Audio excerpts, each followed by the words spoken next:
اعوذ باللہ من الشیطان الرجیم بسم اللہ الرحمن الرحیم رب اشرح لی صدری ویسر لی امری واحلل عقدۃ من لسانی یفقہوا قولی اللہم ارنا الحق حقا وارزقنا اتباعہ وارنا الباطل باطلا وارزقنا اجتنابہ یا ذی الجلال والاکرام۔ سوال یہ ہے کہ وظیفہ برائے اولاد اسلام میں کیا ہے، یا وظیفہ برائے اولاد کیا ہونا چاہیے، اس کے حوالے سے جواب دیتے ہیں۔ مجھے اجازت دیجیے ان دعاؤں کی طرف روشنی ڈالنے سے پہلے مجھے اجازت دیجیے کہ میں آپ کے چند لمحات لے سکوں اور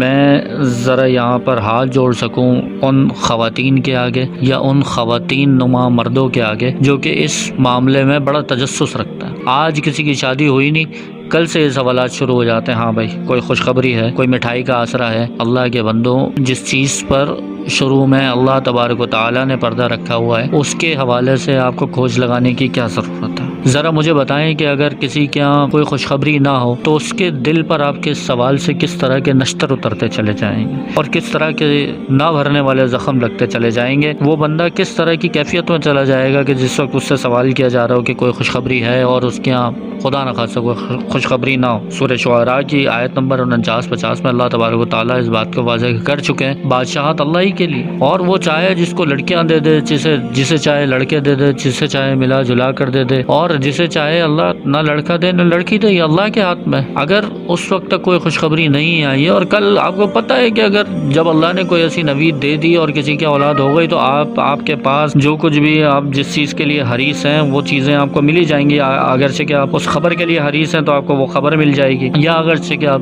مٹھائی کے یا میٹھے کے یا کھانے کے حریص ہیں تو آپ تک وہ کھانا پینا پہنچ ہی جانا ہے کل۔ آج یہ سوال کرنے کی آپ کو کیا ضرورت ہے؟ آج آپ کا یہ سوال سامنے والے کے دل میں کس طرح کے خنجروں کو اتار رہا ہے، آپ کو یہ سوچ بھی نہیں، آپ یہ تصور بھی نہیں کر سکتے۔ آپ جانتے ہیں کہ اللہ تبارک و تعالیٰ نے سورہ حجرات میں، اگر آپ مطالعہ کریں طویل آیت ہے لیکن اس کے آخر میں اللہ تبارک و تعالیٰ نے اس چیز سے روکا کہ تجسس نہ کرو، اور پھر سنن ابو داؤد نبی علیہ السلام منع کر رہے ہیں کہ لوگوں جو تم زبانی ایمان لے کر آ گئے ہو، میں مفہوم بیان کر رہا ہوں اس حدیث کا، کہ جو تم زبانی ایمان لے کر آ چکے ہو ان لوگوں کے لیے کہا کہ تم مسلمانوں کے پوشیدہ حالات کی کھوج نہ لگاؤ، کیونکہ جو شخص مسلمانوں کو عیوب ڈھونڈنے کے در پہ ہوگا اللہ اس کے عیب کے در پہ ہو جائے گا، اور اللہ جس کے در پہ ہو جائے اسے اس کے گھر میں رسوا کر کے چھوڑے گا۔ یہ جو رسوائیاں اور ذلتیں ہمیں مل رہی ہوتی ہیں، ہمیں پتہ نہیں ہوتا کہ آج یہ ہماری عزت کہاں سے کس نے اس کے اوپر انگلی اٹھا دی، اور کوئی کسی پر الزام لگا رہے، کوئی کسی پر، اسی لیے کہ آج ہم اس طرح کی باتوں میں پڑے ہوئے ہوتے۔ کیا ضرورت ہے ہمیں کسی کے یہ کھوج لگانے کے لیے کہ بھائی اس کے یہاں کوئی خوشخبری ہے یا نہیں ہے؟ آپ کو کیا اس کے میڈیکل ایکسپینسز اٹھانے، آپ کو محلے میں اس کے لیے مٹھائیاں تقسیم کرنی ہے، یا آپ کو کیا کرنا ہے؟ آپ کو اخبار میں اشتہارات دینے ہیں کہ بھائی فلاں ابن فلاں کی خوشخبری آ گئی ہے؟ جب آپ کا کوئی اس معاملے میں کنسرن نہیں ہے تو آپ کو اس میں پڑھنے کی ضرورت بھی نہیں ہے۔ حضرت معاذ ابن جبل رضی اللہ تعالیٰ عنہ کو نبی علیہ السلام نصیحت فرماتے ہوئے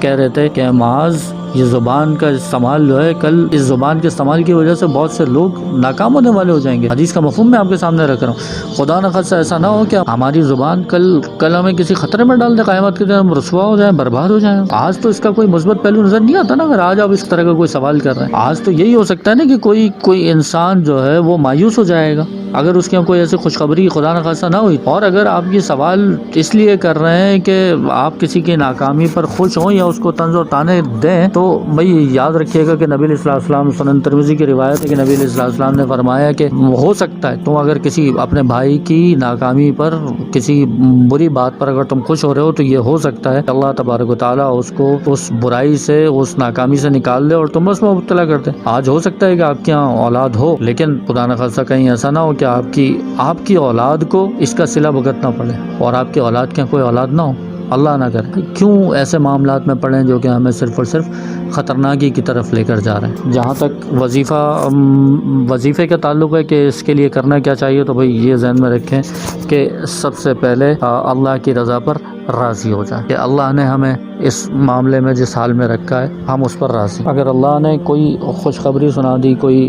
انعام دے دیا اولاد کی صورت میں تو ٹھیک ہے، اور اگر اللہ نہیں چاہتے تو ہمیں اس رضا پہ بھی اللہ کی راضی رہنا چاہیے۔ ہمیں اس معاملے میں کوئی اللہ سے شکایت نہیں کرنی چاہیے، یہ ہمارے ایمان ہونا چاہیے کہ اگر یہ ہمارے حق میں بہتر ہوگا، یعنی اولاد ہمارے حق میں بہتر ہوگی تو اللہ تبارک و تعالیٰ ضرور ہمیں اس انعام سے نوازیں گے، اور اگر ہمارے حق میں بہتر نہ ہو تو اللہ تبارک و تعالیٰ ہمیں کسی بھی قسم کی آفت سے اور پریشانی سے دور ہی رکھ رہے ہیں۔ تو سب سے پہلے تو اپنے دلوں کو صاف کر لیں کہ یہ جو آزمائش ہمارے اوپر آ رہی ہے یہ اللہ نے رکھی ہے اور اس میں ہمارا ہی فائدہ ہے، کیونکہ میں نے جس طرح سے عرض کرا کہ سورہ شعراء میں اس بات کی وضاحت ہو چکی آیت نمبر 49 اور 50 میں کہ یہ اللہ کی چاہت ہے کہ وہ جسے چاہے اولاد دے دے اور جسے چاہے اولاد نہ دے۔ زیادہ سے زیادہ استغفار کریں ایسے تمام احباب کہ جن کے ہاں اولاد نہیں ہے، صدقات کا اہتمام کریں، تہجد کا اہتمام کریں۔ سورہ آل عمران سورۃ نمبر 3 ہے، اس کی آیت نمبر 38، سورہ انبیاء سورہ نمبر 21 ہے، اس کی آیت نمبر 89، سورہ صافات سورہ نمبر 38 ہے، اس کی آیت نمبر 100۔ ان تمام آیات میں ہمیں وہ دعائیں جو کہ انبیاء نے اولاد کے لیے کی تھیں